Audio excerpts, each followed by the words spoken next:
F D versus date mutual fund. बऱ्याचदा मला माझे क्लायंट विचारतात, एफ डीमध्ये गुंतवणूक करू की म्युच्युअल फंडामध्ये गुंतवणूक करू. जर तुम्हीही कन्फ्युज्ड असाल तर हा व्हिडिओ तुमच्यासाठी. सगळ्यात मोठा मिथ काय आहे, लोकांना वाटतं की एफ डी हा वेल्थ क्रिएट करण्याचा सर्वोत्तम मार्ग आहे, पण तसं नाही आहे. 25 वर्षापूर्वी परिस्थिती वेगळी होती. एफ डीवरती 12% रिटर्न्स भेटायचे, पण आज 6 ते 7% रिटर्न्स भेटतं आणि इन्फ्लेशनचा रेट आपला तेवढाच आहे. जर तुम्ही 30% टॅक्स रेटमध्ये जर असाल तर तुमचा पोस्ट टॅक्स रिटर्न्स हा इन्फ्लेशनला सुद्धा बीट करत नाही आहे. जर तुम्ही एफ डीमध्ये गुंतवणूक केली आणि जर तुम्हाला फंड लागले, प्रीमॅच्युअर फंड विड्रॉवलला तुम्हाला पेनल्टीसुद्धा द्यावी लागते.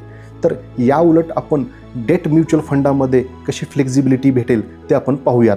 डेट म्युच्युअल फंडामध्ये रिटर्न्स तुम्हाला एफ डीपेक्षा 1% जास्त भेटू शकतो आणि तुम्ही त्याची विड्रॉल जरी तुम्हाला कधीही जरी विड्रॉ करायची असेल तर त्याला पेनल्टी लागत नाही. आणि सर्वात महत्त्वाचा आणि इम्पॉर्टंट जो भाग आहे, डेट म्युच्युअल फंडाचं जे टॅक्सेशन आहे ते तुम्हाला ज्या वेळेस तुम्ही म्युच्युअल फंडातून तुमचे पैसे विड्रॉ करतात त्या वर्षी तुम्हाला टॅक्स भरावा लागतो आणि एफ डीवरती ह्या उलट तुम्हाला दर वर्षी टॅक्सेशनला तुम्हाला इन्कम ऑफर करावं लागतं. त्यामुळं डेट म्युच्युअल फंडामध्ये तुम्हाला ॲडिशनल फ्लेक्झिबिलिटी भेटते. थोडक्यात तुम्हाला जर growth plus stability plus flexibility पाहिजे असेल तर डेट म्युच्युअल फंड हा इफिशियंट पर्याय आहे. धन्यवाद.